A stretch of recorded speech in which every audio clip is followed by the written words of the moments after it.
American രാഷ്ട്രീയത്തിന്റെ സ്ഥിരാകേന്ദ്രമായ Washington ഡിസിയിൽ പുതിയൊരു ചരിത്രം പിറക്കാൻ പോവുകയാണ്. ആ ചരിത്രത്തിന്റെ മുൻനിരയിലാകട്ടെ തമിഴ് മണ്ണിൽ വേരുള്ള ഒരു ഇന്ത്യൻ യുവതിയും. 31കാരിയായ റിനി സമ്പത്ത് വാഷിംഗ്ടൺ ഡിസിയുടെ മേയർ സ്ഥാനത്തേക്ക് മത്സരിക്കാൻ തയ്യാറെടുക്കുമ്പോൾ അത് വെറുമൊരു തെരഞ്ഞെടുപ്പ് പോരാട്ടമല്ല, മറിച്ച് പതിറ്റാണ്ടുകളായി തുടരുന്ന രാഷ്ട്രീയ സമവാക്യങ്ങളെ പൊളിച്ചെഴുതുന്ന ഒരു നീക്കമാണ്.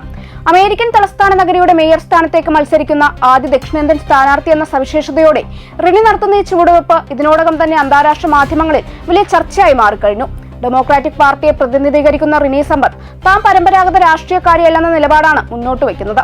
പ്രത്യേക താല്പര്യ ഗ്രൂപ്പുകളോട് ബാധ്യതകളില്ലാത്ത ഒരു ഔട്ട്സൈഡർ എന്ന നിലയിൽ നഗരത്തിന്റെ അടിസ്ഥാന സൗകര്യങ്ങൾ ശരിയാക്കുകയാണ് തന്റെ പ്രധാന ലക്ഷ്യമെന്നാണ് അവർ വ്യക്തമാക്കുന്നത്.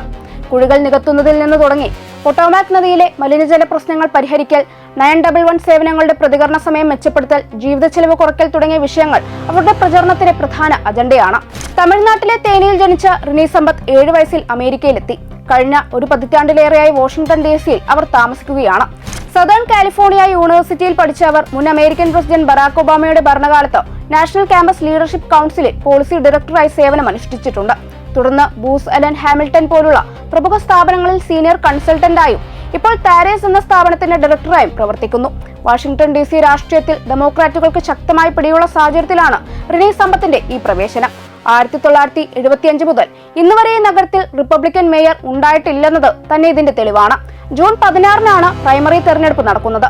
നവംബർ 3-ന് പൊതുതെരഞ്ഞെടുപ്പ് നടക്കും. നിരവധി സ്ഥാനാർത്ഥികൾ മത്സര രംഗത്തുണ്ടെങ്കിലും ഒരു ദക്ഷിണേന്ത്യൻ വനിതയുടെ ഈ ചരിത്രപരമായ പ്രവേശനം തെരഞ്ഞെടുപ്പിന്റെ ചൂട് കൂട്ടിയിരിക്കുകയാണ്.